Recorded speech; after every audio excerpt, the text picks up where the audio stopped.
Assalamualaikum warahmatullahi wabarakatuh. Perkenalkan, nama saya Inayatul Huda, NIM 85723573 dengan tutor Bapak Arif Rohmat Yunanto, MPD. Mata kuliah Perspektif Global. Di sini saya akan mempresentasikan modul 6, kegiatan belajar 1, yaitu tentang model pembelajaran perspektif global dalam IPS. Di sini ada A, materi, yaitu pokok pembahasan. Berbicara tentang sumber materi, khususnya tentang masalah-masalah kontroversial dalam sumber tersebut, yang paling utama yaitu masyarakat dan lingkungan tempat kita dan anak-anak berada. Sumber lainnya yang dapat dijangkau dan ada di sekitar kita yaitu bahan bacaan berupa buku, surat kabar, tabloid, dan majalah. Selanjutnya juga media elektronik yang menyiarkan berita, baik berita nasional maupun dunia, yaitu media radio dan TV. B. Proses pembelajaran. Proses pembelajaran yang akan ditempuh dan dilaksanakan tidak dapat dilepaskan dari sifat materi yang akan dibahas dan produk atau tujuan yang harus dicapai. Oleh karena itu, metode dan strategi yang akan diterapkan serta media pengajaran yang akan digunakan dalam proses pembelajaran harus disesuaikan dengan sifat materi dan tujuan yang akan dicapai tadi. Berbagai metode pengajaran mulai dari ceramah, tanya jawab, diskusi, bermain peran, sosiadrama, demonstrasi, tugas, karya wisata, dan seterusnya. Kita juga mengetahui beberapa strategi mengajar, mulai dari cara bertanya efektif, pembinaan konsep dan pengembangan generalisasi, penanaman nilai dan sikap, pengembangan keterampilan, inquiry serta berpikir kritis, dan lain-lain sebagainya. Bahkan sekolah tempat kita belajar memiliki berbagai media pengajaran antara lain gambar, potret, grafik, peta, globe, berbagai model dan marker, serta yang lain-lainnya. Hal itu semua kita seleksi dan dalam penerapan dan penggunaannya sesuai dengan sifat materi dan tujuan yang akan dicapai tadi. C. Di sini ada tujuan yang akan dicapai. Menurut Benjamin S. Bloom dan kawan-kawan, tahun 1956, dalam bukunya yang berjudul Taxonomy of Educational Objectives, mengemukakan 3 aspek perilaku yang menjadi tujuan pendidikan dan pengajaran, yaitu aspek kognitif, aspek efektif, dan aspek psikomotor. Hal tersebut memberikan warna kepada proses pembelajaran dengan komponen-komponen metode mengajar, strategi mengajar, dan media pengajaran yang akan digunakan. Produk atau tujuan yang akan dicapai menjadi panduan bagi kegiatan proses belajar mengajar sesuai dengan konsep pendidikan yang berwawasan tujuan. Bahkan tujuan ini juga menjadi panduan bagi teknik evaluasi yang akan diterapkan. Selanjutnya di sini ada D, evaluasi. Di sini ada evaluasi non-tes dan evaluasi tes.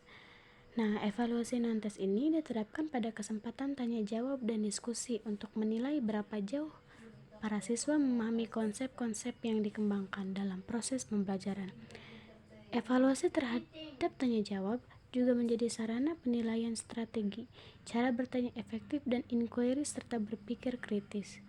Nah, evaluasi tes baik lisan ataupun tertulis. Tes tertulis meliputi bentuk uraian atau esai dan objektif tes. Evaluasi tes ini untuk mengukur berapa jauh penguasaan siswa terhadap pokok bahasan yang diproses dan disajikan. Oleh karena itu, tes ini harus disusun sedemikian rupa sehingga memudahkan untuk mengukurnya. Rangkaian evaluasi dari penilaian yang tidak berbentuk tes sampai pada bentuk tes memenuhi asas evaluasi yang berkesinambungan. Dengan demikian, penilaian itu dilakukan secara berkesinambungan dan menyeluruh, sehingga menghasilkan tingkat evaluasi yang komprehensif.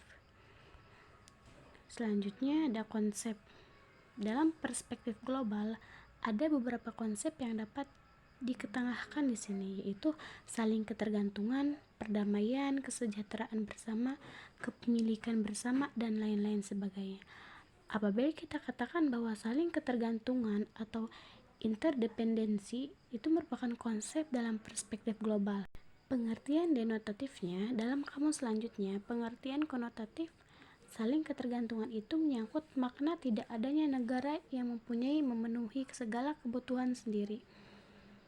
Kedudukan perdagangan, produsen dan konsumen kerja sama dan pertukaran tenaga teknik, hubungan antara negara industri dengan negara agraris, dan seterusnya.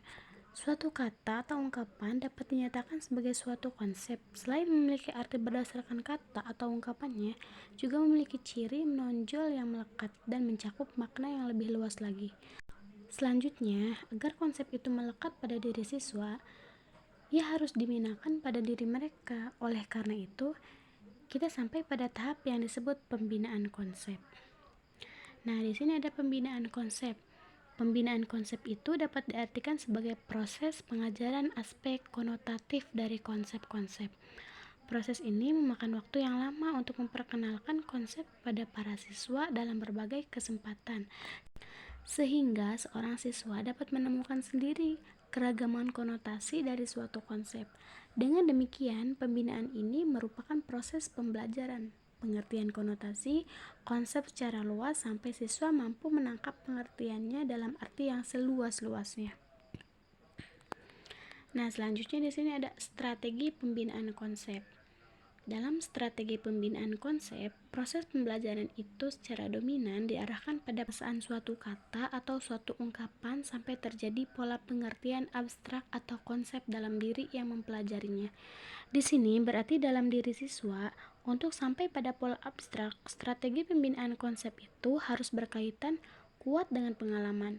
Oleh karena itu, asas mulai dari yang diketahui ke arah yang akan diketahui, mulai dari yang konkret ke arah yang abstrak, harus menjadi pegangan. Dengan demikian, benda yang sesungguhnya atau model-model, ilustrasi gambar potret film, karya wisata, dan contoh-contoh yang banyak merupakan landasan strategi pembinaan konsep.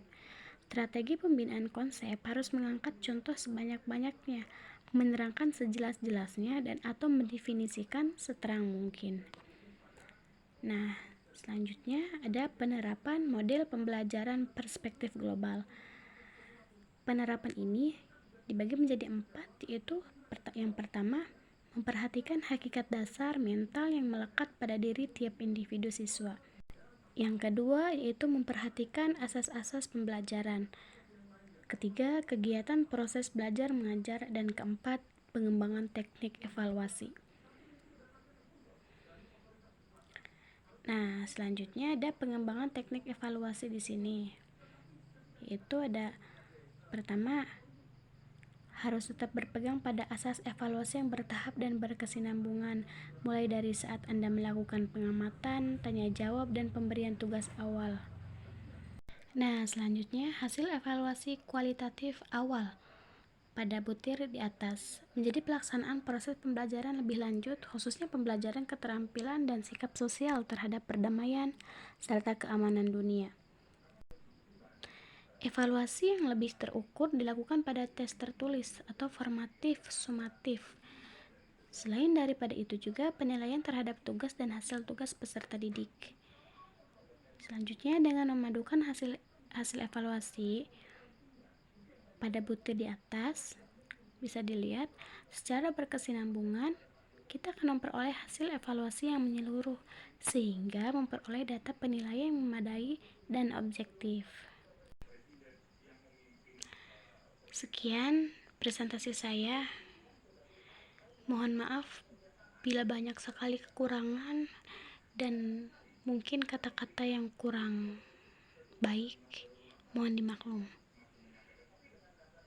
Terima kasih. Assalamualaikum warahmatullahi wabarakatuh.